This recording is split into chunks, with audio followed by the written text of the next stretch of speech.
Hey guys, in this video I'm going to be unboxing and reviewing this HIKVISION Mini PTZ Camera. I'm very excited to be presenting this camera today. This is a step above all the other cameras I've been showing on this channel, more of a professional grade camera.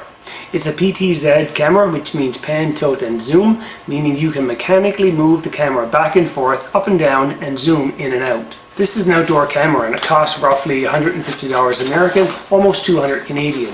The non-North American version of this camera is available on the grey market for a little bit cheaper, but may not be upgradable. I don't mind purchasing these as they are top quality, just like all the HIKVISION products. So inside the box we have a drill template, a manual and a disc. Always download the latest from the website, of course. There are some mounting screws, 4 mounting screws. A weatherproof coupler for the cabling, a small star key wrench, and of course a well-packaged camera. This is a 3 megapixel camera featuring a 4x optical zoom lens that gives you a range of 2.8 millimeters to 12 millimeters. In other words, it's like taking the point of view from 105 degrees to 33.5 degrees. Like most cameras these days, they can be powered using the PoE port here on the back, and they use up to 8 watts of power. You can use a 2 amp adapter for testing this camera. I bought this camera for monitoring my property from a high location. I wanted to be able to zoom in on a particular subject.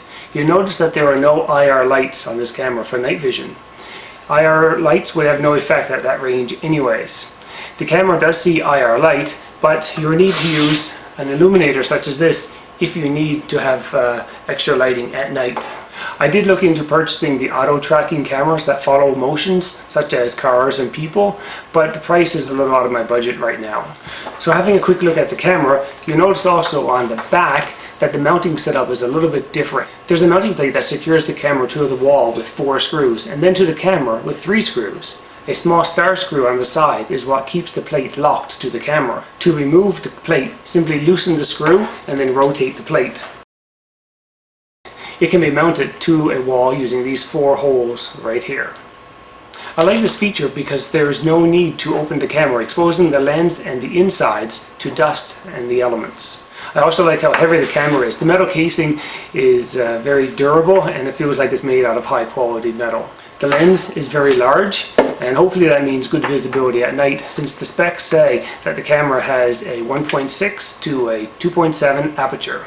I also like that it advertises an operating temperature of -30 to +64 Celsius, and in Fahrenheit that's -22 to 149. That should be good for those cold Canadian winters. And check this out right here at the bottom. There's a tripod mount. Nice added touch, makes it quick and easy to set up in any location, and in fact I'm going to use that for testing a little later. So let's have a quick look at the things that I don't like. The network wires seem thin and uninsulated, which is strange for an outside cable. Also, these alarm wires, they are unprotected and not terminated. And as always, this camera will not fit onto a regular junction box. Even if you make it fit with an adapter, it would have to sit off to the side to allow the cables to feed into the junction box and not around it. I wish the cable exited from the camera a little closer to the center, so then we could use that option. HIKVISION does sell junction boxes for mounting its cameras, but again, that's an extra cost. On the software side, you now need to use SADP for activating your camera. This is a new security feature so that vendors cannot put settings onto your camera before you receive it. You need to download SADP version 3 or higher in order to activate your camera. Let's do that now. So let's go grab the latest version of SADP and do a quick Google search to get that.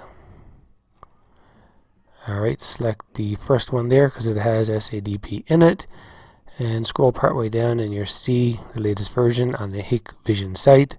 Click on download and accept.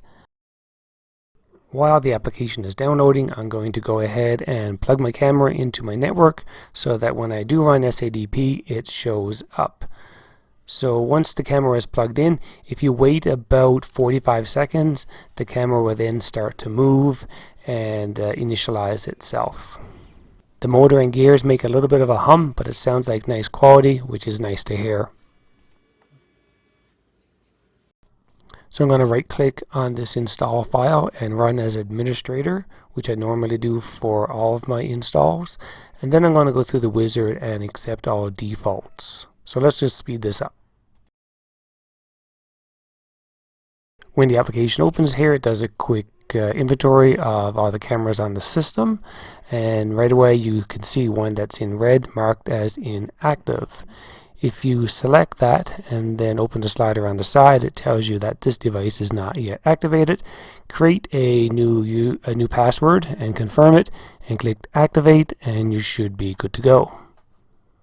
So now I'm changing my IP address so that it stays in sequence with all of the other cameras on my system, and I'll update the port and the gateway, which is the router IP address, put in my password to accept the changes. And this is all I need SADP for. I can close that and then open Internet Explorer. I'll put in the IP address, which is 192.168.0.95, and then I'm brought to the login page for the camera. So put in admin and the password which I just assigned, and you'll see the live view page. You can click on allow for the content to flow through, or you can download the ActiveX control. I usually select no there if it wants to update, and there we have it, live view. On the right hand side you have the controls for the PTZ, and you have an on-screen display whenever you make a change to any of the PTZ settings. My cat is about a foot away from the camera, so his nose is a little bit blurry, but let's have a look around the room and see how things look, and I'll speed this up a little bit. To spin all the way around, it took about 13 seconds. Let's have a zoom in and see how well that looks on my cat's nose. I'm pretty impressed with the controls. They're very nice and smooth. I don't anticipate any issues there. So let's go into the configuration and change my time zone.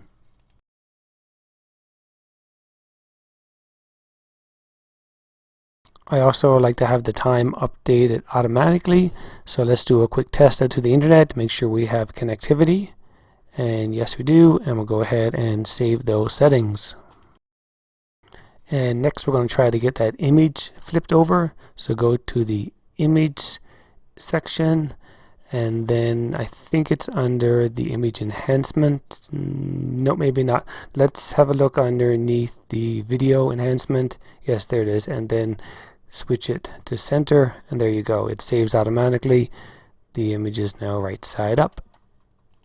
I find that the resolution is a little bit funny, so I'm going to go ahead and change that to 1920 by 1080p. Let's have a look here on the live view page, and things seem to be back to normal. So let's get the ports updated. This can be done on the Network Basic Settings tab underneath Port. This is not a necessity. This is just something that I like to do so that I can keep all of the ports together in sequence with the IP addresses, and it may make hacking a little bit more difficult into the system, but it's just a personal preference, not required. So to get back into the system, you need to enter the IP address again with the new port. As you can see, the tripod mount fits nicely into that hole on the bottom of the camera, and then we just mount it onto my tripod here. Right, fits nicely. Alright, so I got the camera there, pointing at the house for testing. Okay, let's go and have a look, see what the footage is like. This camera's ability to see in low light is amazing. You can see the stars. There's no lights on here except for the cameras on my house.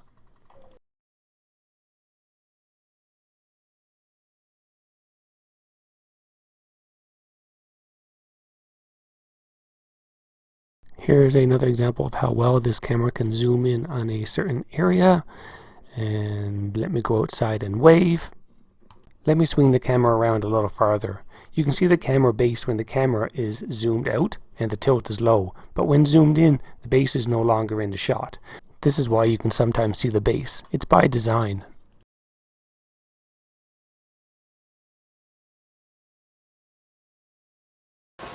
I will be creating additional videos on this camera, including an indoor and outdoor detail comparison with a standard dome and this one here, and how the functionalities are different and how the quality is different between the two.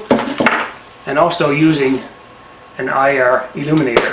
I hope you found this video helpful. If you did so, please give it a thumbs up, and if you want to see what else I'm up to, please subscribe to my channel.